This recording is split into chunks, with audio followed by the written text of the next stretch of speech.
good evening all. Name is Suresh. Welcome to my channel. Today we are discussing about CT scan brain plane. అంటే CT scan brain plane ని ఎలా చేస్తాం in a simple way, easy వేలో simple tricks and techniques మనం apply చేస్తూ good quality of imaging and మన పేషెంట్ని easy వేలో మనం ఎలా కంప్లీట్ చేస్తాం స్కాన్ అనేది మనం ఇప్పుడు చూద్దాం ఈ వీడియో. ఓకేనా? 2 minutes కళ్ళు మూసుకోండి, కదలకుండా పడుకోండి. ఓకేనా? టేబుల్ ఏదైతే ఉందో జస్ట్ అలా మూవ్ ఎలా లోపలికి మూవ్ అవుతుంది, మళ్ళీ బయటకు వచ్చేస్తుంది. ఇలా టోటల్గా మీకు 2 times అనేది స్కాన్ అవుతుంది. 2 times మీకు ప్రొసీజర్ అయిపోతుంది. మీరు రిలాక్స్గా కదలకుండా పడుకుంటే చాలు, టెస్ట్ అని అయిపోతుంది. ఓకేనా? మళ్ళీ చెప్పులు తీసేసుకొని తల ఇందులో పెట్టి పడుతుంది.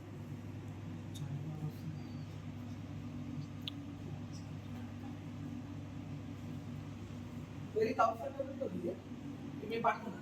మనం ఇప్పుడు ఏం చేస్తామంటే ఓకే పొజిషన్ ఎంత కంఫర్ట్ ఉంటుందో అది మనకు చాలా ఇంపార్టెంట్. ఎందుకంటే పొజిషన్ డిస్కంఫర్ట్ ఉండడం వల్ల పేషెంట్ మూమెంట్స్ అనేది ఎక్కువ ఉంటాయి. ఆ మూమెంట్స్ మనం తగ్గించాలంటే పొజిషన్ మనం చాలా కంఫర్టబుల్గా ఇవ్వాలి. ఒక మెయిన్ ఇంపార్టెంట్ థింగ్ చూసుకొని యంగ్ అడల్ట్స్ ఇద్దరు మేల్ ఆర్ ఫీమేల్ ఎవరైనా కానివ్వండి, మీరు చేయాల్సింది ఏంటంటే ఏం పేషెంట్స్ వచ్చినప్పుడు లెడ్ అప్లైని కవర్ చేయాలి. It's major and basic. This is called lead apron. అందరికీ తెలుసు. బట్ లెడ్ అప్లైని ఎలా కవర్ చేయాలి? కవర్ చేసేటప్పుడు ఎప్పుడు కూడా టాప్ పార్ట్ అనేది పైకి రావద్దు, మనం ఓన్లీ కవర్ చేస్తున్నాం. So you can choose lower part ని టాప్ సైడ్ తీసుకోవాలి. Just cover the major is pelvic organs కాబట్టి బోనైట్ పార్ట్ కవర్ చేసేస్తున్నాము. Okay, you feel to comfortable then up to chest ఇక్కడ మనం కవర్ చేస్తున్నాం. ఓకేనా? This is the first step. Next already patient explain చేసాము, కదలకుండా పడుకోవాలి. ఇలా ఉండడం వల్ల స్కాన్ తొందరగా అయిపోతుంది అండ్ ఈజీగా అయిపోతుంది చెప్తున్నాం.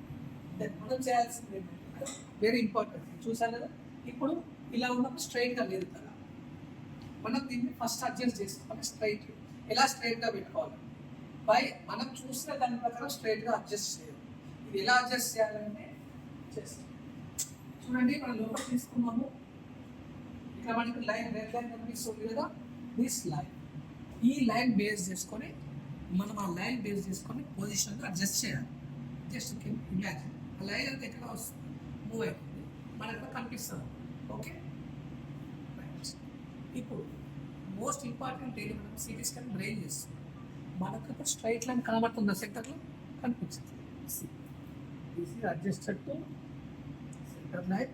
ఇక్కడ చూడండి సైడ్ అంటే సెంటర్ లైన్ లేదు.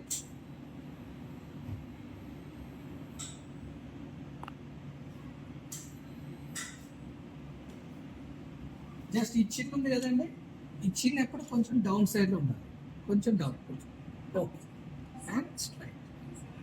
ఈ లైన్ ఎప్పుడు 2 లైన్స్ సేమ్ టచ్ అవ్వాలి, కొంచెం డౌన్. ఓకే, 2 లైన్స్ సెంటర్లో టచ్ అవ్వాలి. తర్వాత ఏంటి, లాటరల్ లైన్ వచ్చేసి మనకు ఇయర్ ఏదైతే ఇయర్ ఉందో ఇయర్ది లాటరల్ లైన్.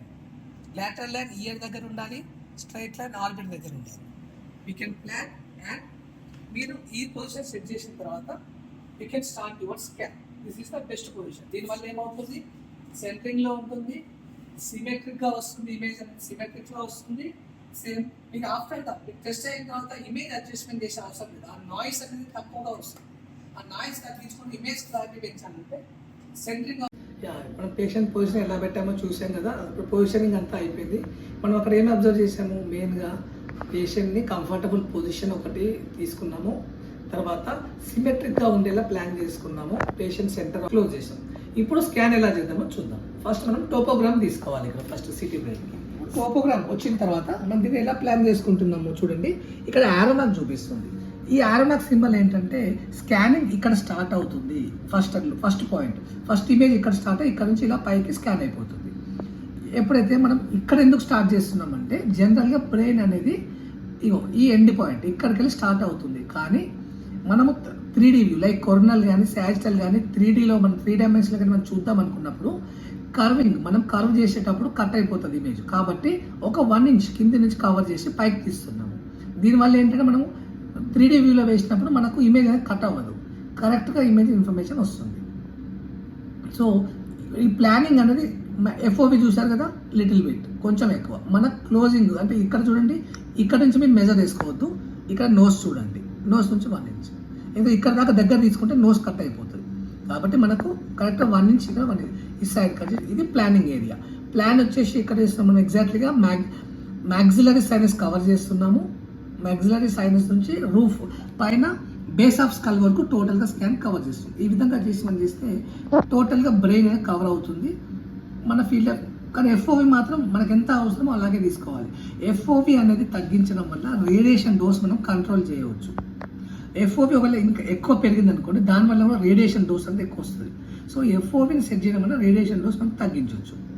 ఇప్పుడు ఇమేజెస్ ఎలా ఉన్నాయో మనం ఇప్పుడు చూసారు కదా, ఇమేజెస్ ఎలా ఉన్నాయి అనేది ఇలా స్ట్రైట్గా వస్తుంది మనకు. చూడండి, foramen Magnum, this maxillary sinus ఇప్పుడు కవర్ అయింది. నేను స్క్రోల్ చేస్తున్నాను, చూడండి ఎలా వచ్చిన ఇమేజెస్ అనేది. ఓకే, సిమెట్రికల్గా ఉన్నాయి చూసారా, బోత్ ఒకసారి స్టార్ట్ అవుతుంది, సెరిబెల్లం ఉంది, ఇట్స్ అండ్ సిమెట్రిక్ ప్యాత్వే చూడండి. Okay, this is cerebellum, mid brain and ventricle చూడండి సిమెట్రికల్గా స్టార్ట్ అవుతున్నాయి. సెంటర్ లైన్ చూసారు కదా, both right half and left half రెండు సేమ్గా ఉన్నాయి, సిమెట్రిక్గా వచ్చేసిన ఇమేజెస్ అన్ని. ఓకే, మనం కంప్లీట్గా రూఫ్ వరకు కవర్ చేసాం. This is the main scenario. ఇలా చేయడం వల్ల ఏంటంటే ఇమేజెస్ ప్రాపర్గా సిమెట్రిక్గా వస్తాయి, నాయిస్ తక్కువ ఉంటుంది. మనం దీన్ని మళ్ళీ 3D విలేషన్ రీకాన్ చేసి అడ్జస్ట్ చేసే అవసరం ఉండదు. ప్రాపర్గా సిమెట్రిక్గా ఇమేజెస్ వస్తాయి. 100 kV పెట్టేసి 250 mAhలో చేయొచ్చు, గుడ్ క్వాలిటీ ఆఫ్ ఇమేజ్ వస్తుంది. జనరల్గా మనకు 120 kV 350 mAh అలా చూపిస్తూ ఉంటారు. బట్ మనం రెడ్యూస్ చేసి 200 to 250 mAhలో 120 kVలో చేస్తే స్కాన్ మంచి క్వాలిటీ వస్తుంది. ఇందులో ఏం ప్రాబ్లం ఉండదు. ఇప్పుడు సిటీ బ్రెయిన్ అయిపోయింది మనకు. మనం ఏమేమి అబ్జర్వ్ చేయాల్సి ఉంటుంది యాజ్ ఎ టెక్నికల్ పార్ట్లో మనం ఏం ఫస్ట్ అబ్జర్వ్ చేయాల్సి ఉంటుంది. ఇందులో మనకు ఒక వచ్చిన పేషెంట్ కంప్లైంట్ని అనలైజ్ చేయాలి. మనం ఫస్ట్ అనలైజ్ చేసిన తర్వాత ఫస్ట్ మనం మేజర్గా చూడాల్సిన ఇందులో 5 థింగ్స్. రొటీన్గా మనకు వచ్చే కంప్లైంట్స్లో హెడేక్ ఒకటి ఉంటుంది, తర్వాత గిడ్డినెస్ అని వస్తారు, తర్వాత ఆర్టీఏ కేసు. ఆర్టీఏ అంటే road traffic accident, maybe injury కేసులు వస్తాయి. ఈ మూడు మనకు మేజర్ సినారియో ఉంటుంది. హెడేక్ కేసులో మనం చూసినప్పుడు ఏం గమనిస్తాం, ఒకటి సైనస్ ఒకటి అబ్జర్వ్ చేసుకోవాలి. జనరల్గా హెడేక్ అనేది బ్రెయిన్ అంతా నార్మల్గా ఉంటుంది, కనిపిస్తూ ఉంటుంది. కానీ హెడేక్ కేసులో మనం గమనించాల్సింది ఏంటంటే సైనస్ని కూడా అబ్జర్వ్ చేయాలి. సైనస్ అనేది ఏమైనా సైనసైటిస్ ఉన్నదా లేదా అనేది మనం గమనించాలి. సైనసైటిస్ ఉంటే కూడా హెడేక్ వస్తుంది, వన్ ఆఫ్ ది కాజ్. కాబట్టి మనం సైనస్ని కూడా అబ్జర్వ్ చేయాలి హెడేక్ అనే కంప్లైంట్లో ఉన్న కేసు ఏమైనా ఉంటే.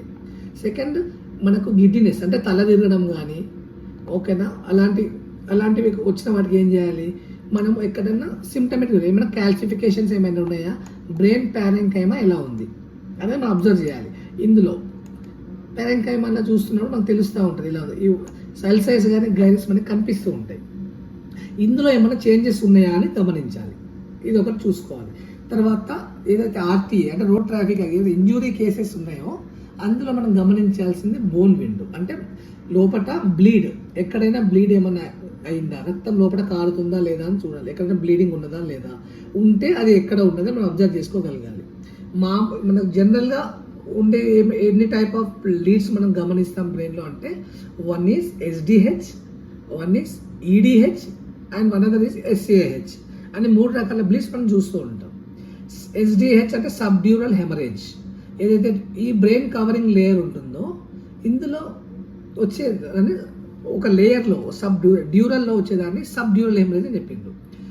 Extra dural haemorrhage EDH అదిలోనే extra అంటే బయట సైడ్గా ఉండేదాన్ని ఎక్స్ట్రా ఉంటుంది. ఎక్స్ట్రా డ్యూరల్ హెమరేజ్ ఉందా అని. ఎస్సిఏహెచ్ అంటే సబ్ ఎరెక్నాయిడ్, ఏదైతే ఎరెక్నాయిడ్స్ ఈ లైన్స్లో ఉండదో ఈ స్పేసెస్లో వచ్చేదాన్ని ఎస్ఏహెచ్ అంటారు. ఈ 3 అనేది మామూలుగా మనం గమనిస్తుంటాం బ్రెయిన్లో బ్లీడింగ్లలో. హైపర్ టెన్షన్లో కూడా బ్లీడ్ వస్తుంది. ఈ హైపర్ టెన్షన్లో బీపీ ఎక్కువ అయ్యి నరాల చిత్రం వల్ల వచ్చే బ్లీడ్ ఎలా ఉంటుందంటే ఈ కార్నర్స్లో ఇక్కడ రాదు, వాళ్ళకి ఏంటంటే ఒకటే దగ్గర ఇలా ముద్దలాగా రావడం కానీ, ఒకే దగ్గర అట్లా రౌండ్గా రావడం కానీ ఇలా జరుగుతూ ఉంటుంది. అవి హైపర్ టెన్షన్ బ్లీడ్స్లో ఎక్కువ ఛాన్సెస్ ఉంటాయి అటువంటి. కానీ ఆర్టీఏ కేసులో ఇలా ఒకే దగ్గర వచ్చేది ఉండదు. ఆర్టీఏలో ఎక్కువ మనకు వచ్చేది ఎందుకంటే బోన్ మేబీ బ్రేక్ అవ్వడం వల్ల కానీ, లేదా హెవీగా దాని మీద వెయిట్ తగ్గడం వల్ల కానీ ఈ ఏదైతే లేయర్ ఉందో కవరింగ్ లేయర్ డ్యామేజ్ అయ్యి బ్లీడ్ అయ్యే అవకాశం ఉంటుంది. అప్పుడు దాన్ని మనం వేరియట్ టైప్స్ ఆఫ్ ఉంటాం. అందుకే ఎస్డిహెచ్ బ్లీడ్ ఉందా, ఈడిహెచ్ ఉందా అనేది మనం ఎవాల్యుయేట్ చేసుకోవడానికి సిటీ బ్రెయిన్ మనం చేపిస్తారు. సో మనం ముఖ్యంగా ఇందులో గమనించుకోవాల్సి ఏమున్నాయి, బ్రెయిన్ ప్యారెంకైమా చేంజెస్ ఏమున్నాయి, ఏమైనా ఉన్నాయా లేవా? ఒకటి ఈ వెంట్రికల్స్ ఉన్నాయి కదా బ్రెయిన్లో, దీని వెంట్రికల్స్ అంటారు. ఈ వెంట్రికల్స్లో ఏమన్నా డిఫరెన్స్ ఉందా అంటే సైజు పెరగడం కానీ, లేదా మరి సైజు మొత్తం కంప్లీట్గా సన్నగా అయిపోవడం కానీ, ఇది కూడా సమ్ టైమ్ అబ్నార్మాలిటీ. అట్లా వెంట్రికల్స్ అబ్నార్మల్ ఏమైనా ఉందా లేదా అని చూస్తారు. ఇది మేజర్గా మనం ఇందులో గమనించుకోవాలి బ్రెయిన్లో. ఓకేనా? బోన్ విండో ఒకవేళ కనుక ఆర్టీఏ కేసెస్ అంటే ఇంజురీ కేసెస్ మనకి ఏమైనా వచ్చినాయి అనుకోండి, మనం ఈ బ్రెయిన్ పెరెంకైమాతో ఇచ్చే ఫిలిమే కాకుండా ఒక బోన్ విండో ఫిలిం కూడా మనం ఇవ్వాల్సి ఉంటుంది. బోన్ విండో ఫిలిం ఇచ్చేటప్పుడు మనం విండో చేంజ్ చేసుకోవాలి. చేంజ్ చేసుకొని బోన్ హైలైట్ అయ్యేటట్టుగా అడ్జస్ట్ చేయాలి విండోని. బోన్ హైలైట్ అయినప్పుడు ఇట్లా మనకు ఇప్పుడు సాఫ్ట్ టిష్యూ కనిపించదు, ఈ బోన్ మాత్రమే హైలైట్గా కనిపిస్తాం. ఈ బోన్ ఇప్పుడు మనకి ఏమైనా బోన్ అబ్నార్మాలిటీస్ ఉన్నాయనుకోండి, ఫ్రాక్చర్స్ కానీ ఏమంటే క్లియర్గా తెలిసిపోతూ ఉంటుంది. సో మనం బోన్ విండో ఇచ్చి ఫ్రాక్చర్స్ బోన్ విండోలో సపరేట్గా ఒక ఫిలిం ఇచ్చి మనం చూపించాలి. ఓకేనా? Thank you friends.